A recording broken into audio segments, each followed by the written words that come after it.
Hello guys, a very very good morning to all of you. Welcome back. So आज के इस short video के अंदर हम लोग बात करने वाले हैं कैपिटल स्ट्रक्चर के बारे में, राइट।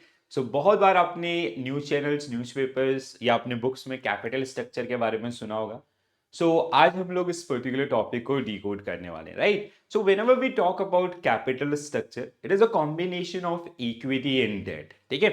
सो जैसे let's say if there is a company who is planning for capital investments और कैपिटल बजटिंग, ठीक है। सो बेसिकली जिसको हम लोग क्या बोलते हैं, capital budgeting, right. So capital budgeting अगर कोई कंपनी आपका कर रही होती है, ठीक है, so they have to decide, let's say I give you an example. Suppose that there is a XYZ company, they are planning to expand their business, ठीक है। So with 100 crore rupees, 100 crore रुपए के साथ ये अपने बिजनेस को एक्सपेंड करना चाहती है। नाउ दिस 100 करोड़ रुपीज, इसका सोर्सेज क्या होगा, from where they are going to arrange this particular fund, ठीक है।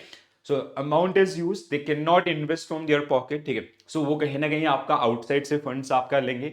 सो we have two major sources to arrange this fund. One is equity, जहां पे वो अपनी ओनरशिप पब्लिक को सेल कर सकती है in the form of shares. It can be equity shares as well as preference shares. Another one is debt. Debt is basically through bonds, through debentures, or through any other form like term loans and others from the banks and other institution, right? So let's say if company is planning to grow, अगर उनको अपना all over India अपने branches open करनी है या आपका external branches open करनी है, so they will be requiring capital investment. So तो उस कैपिटल इन्वेस्टमेंट का जो अरेंजमेंट है, how we are going to arrange that particular money, that is capital budgeting. तो उसके लिए स्ट्रक्चर आपका कि कौन से सोर्सेस से कितना अरेंज किया जाएगा, that is generally known as your capital structure, ठीक है। अब good, what will be the optimal capital structure for the organizations या others, उनके ऊपर हम लोग यहाँ पे चर्चा करेंगे, ठीक है। So this is the balance sheet factors. Balance sheet is asset equal to liabilities plus owners equity, and this portion is capital structure, ठीक है। तो उस कंपनी की जो ओवरऑल कैपिटल है, उसमें से जो शेयर होल्डर्स हैं उनका फंड्स कितना है और उन्होंने आउटसाइड लाइबिलिटी कितना आपका लिया है। Let's say there is a company whose capital is 1000 crores. So out of this 1000 crores, उनका जो रेशियो है आपका, ठीक है। So suppose that owner's capital is supposed at 50% and 50% is outside money, outside liability. So that means they have raised 500 crore rupees from the market in the form of shares and others. And in this case, they have raise 50%, they are like 500 crore, which is contributed by the owners or the stakeholders of that particular company itself, right? So this is the combination, understood? तो ये आपका, अब इसको decide करने के लिए we have three theories. I hope आप में से इनमें से तीन थ्योरीज में से एक आपने सुना होगा, net income theory, which is given by David Durand. तो जिन्होंने बोला आपका कि there should be, like whenever we decide our companies capital structure, your debt portion should be at higher side compared to equity, right? Then आपका traditional theory, जो आपका David डुरेंट की theory को आपका सपोर्ट करता है, and there is another theory that is called irrelevant theory, right, जिसका जो ये बोलता है कि कैपिटल और आपका इक्विटी का पोर्शन कितना होगा, इससे कंपनी के मार्केट वैल्यू के ऊपर कोई फर्क नहीं पड़ने वाला है, ठीक है। सो आई होप ये समझ में आया होगा। So capital structure is basically, let's say if a company having 1000 crore capital, so उसमें से अलग अलग कहां से उसको आपका रेज किया गया, ठीक है। Now the question is, for any company, what should be the optimal capital structure? So straightforward answer is, it is depend on the company or business type or on the financial risk, right? तो यहाँ पे कोई fix नहीं होता है, it can be 50-50, it can be 70-30, it can B 30-70, right. तो equity जैसे यहाँ पे 50-50 हो सकता है, ये हो सकता है, ये हो सकता है, या कुछ और हो सकता है। It is totally depend on business risk as well as financial risk, ठीक है। हाँ, इसको किस एंगल में आपका डिजाइन करना है, that is we have theories, ठीक है। जैसे मैंने आपको बोला net income theory, net income theory आपका जो सबसे ज्यादा फेमस है, जो जनरली क्या बोलता है कि there should be, debt portion should be higher as compare to equity, ठीक है। इक्विटी के कंपैरिजन में ये ज्यादा होना चाहिए। दैट सपोर्ट लाइक, जैसे उसने बोला कि 70:30 आपका ये होना चाहिए। अब ये आर्ग्यूमेंट उनके द्वारा क्यों दिया गया कि इन केस ऑफ डेट, अगर हम लोग डेट के थ्रू फंड्स रेज करते हैं, so you will get some benefit, और those benefit are generally defined as financial leverages, उनको हम लोग फाइनेंशियल लिवरेज के नाम से जानते हैं, ठीक है। सो दैट मीन्स अगर आप 70 करोड़ रुपए का, suppose that 100 crore rupees is the capital, तो इसमें से 70 करोड़ आपका है डेट एंड 30 करोड़ आपका क्या है, इक्विटी है। तो देखो, अगर आप डेट के थ्रू फंड्स रेज करेंगे ना, so you have to pay some interest on this. Equity में आपको इंटरेस्ट पे करना नहीं पड़ेगा। दूसरा, इक्विटी आपका परमानेंट सोर्स ऑफ कैपिटल है, and cost of equity is always higher than cost of debt. ये आपके अजम्पशंस जो हमेशा काम करते हैं, ठीक है। तो उन्होंने बोला कि अगर आपका डेट का पोर्शन ज्यादा होगा, तो आप डेट के ऊपर जो इंटरेस्ट पे करेंगे, ठीक है, इसके ऊपर जो इंटरेस्ट आपका पे किया जाएगा, that will be deducted from your earning before interest and taxes, ठीक है। ये हम लोग करते हैं, ठीक है। तो यहाँ पे तो इट विल हेल्प यू, मतलब ये आपका interest will be operating expense, and that will get, जब कहीं ना कहीं जब आप गवर्नमेंट को टैक्सेस पे करेंगे, तो वहां पे let's say there is a company, आपका इसने 1 करोड़ रुपए का प्रॉफिट हुआ, यहां से 1 करोड़ का प्रॉफिट हुआ, ठीक है। अगर सपोज दैट 50-50 होता, ठीक है। सो यहाँ पे आपको माइनस करना होगा इंटरेस्ट, यहां पे कोई इंटरेस्ट नहीं है तो आपका एप्लीकेबल नहीं होगा। तो इसके बाद आप टैक्सेस पे करेंगे, तो यहाँ पे आपका suppose that your interest was 10 lakh, तो यहाँ पे 90 लाख का एट द रेट ऑफ 25%, यहाँ पे आपका 1 करोड़ का at the rate of 25%। So you are paying more taxes in the case of your equity portion. तो इस तरीके से ये जो कॉन्सेप्ट आपका काम करता है। तो जैसे आप weighted average cost of capital, इसके बाद एक टर्मिनोलॉजी, ठीक है।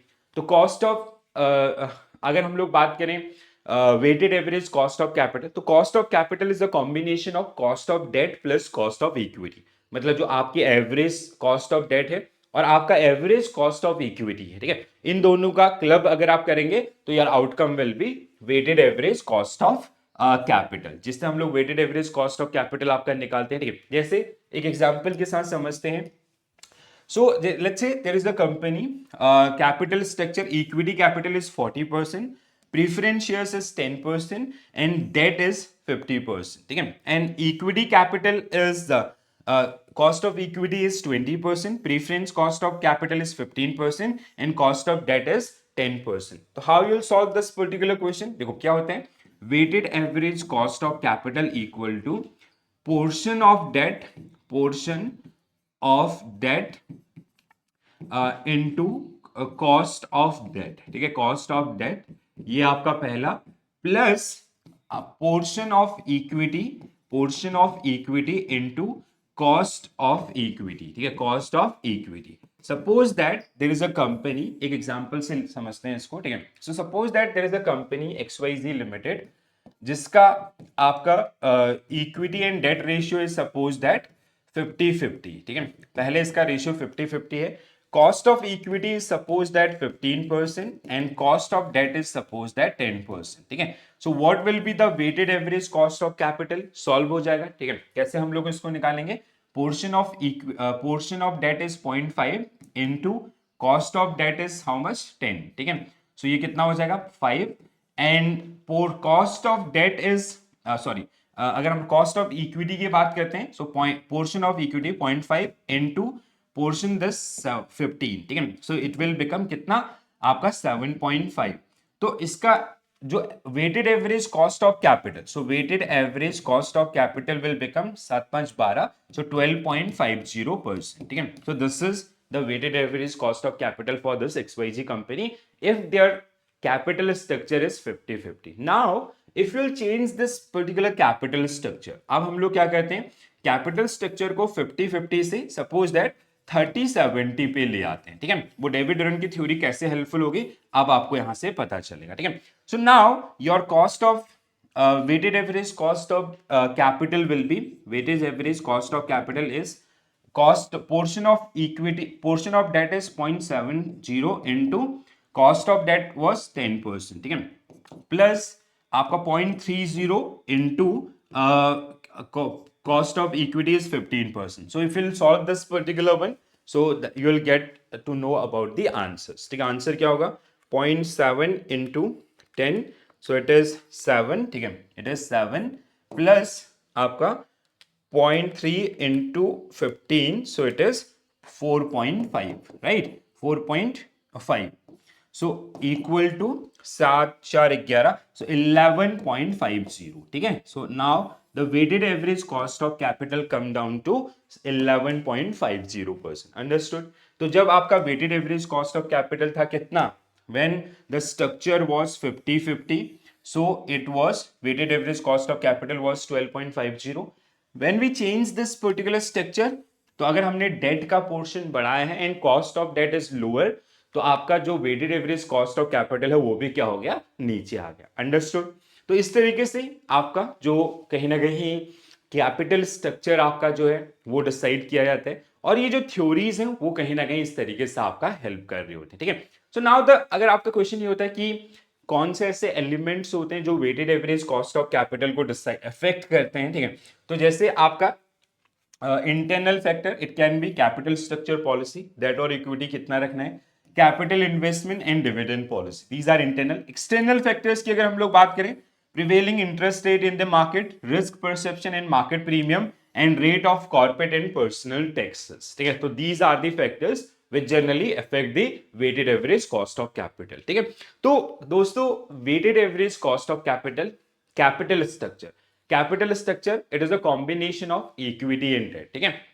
कोई भी कंपनी जब अपना कैपिटल डिसाइड करती है, so they decide the ratio कि कितना पोर्शन आपका शेयर होल्डर्स का फंड्स होगा, दैट मींस इक्विटी, और कितना हम लोग आउटसाइड लाइबिलिटी आपका लेंगे। तो उन दोनों का combination is generally known as capital structure. ये समझ में आया।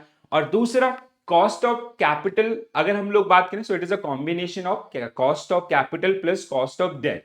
सो weighted average cost of capital अगर हम कंपनी के लिए निकाल रहे हैं, so that is the way जिस तरीके से हम लोग उसको कैलकुलेट करते हैं। उसका आउटकम क्या कहता है कि if you have more debt portion, debt का पोर्शन ज्यादा होगा, तो आपका weighted average cost of capital कम होगा, जिसका मतलब है कि जो कॉस्ट ऑफ इक्विटी है that is always higher than the cost of debt आपका, ठीक है। अंडरस्टूड। थोड़ा सा जो कैंडिडेट आपके अकाउंट्स बैकग्राउंड के नहीं होंगे उनको थोड़ा सा बाउंसर लगा होगा। कोई भी डाउट आता है आप अपने कमेंट्स में लिख के जरूर बताइएगा। दूसरी चीज अगर हम लोग यहाँ पे बात करते हैं कि ये जो कॉन्सेप्ट है अगर जिनको ये समझ में आ गया ना, तो बिलीव मी गाइस आने वाले एग्जामिनेशंस के अंदर you will be able to score 2 marks from this particular unit, right. So I hope everybody enjoy this session. कैसा लगा कमेंट्स में जरूर बताएंगे, ठीक है। And if you like the session, please do like and share with your friends also. So this is it from my side. Thank you for watching this session. Bye bye. Take care all. Have a nice day. Thank you.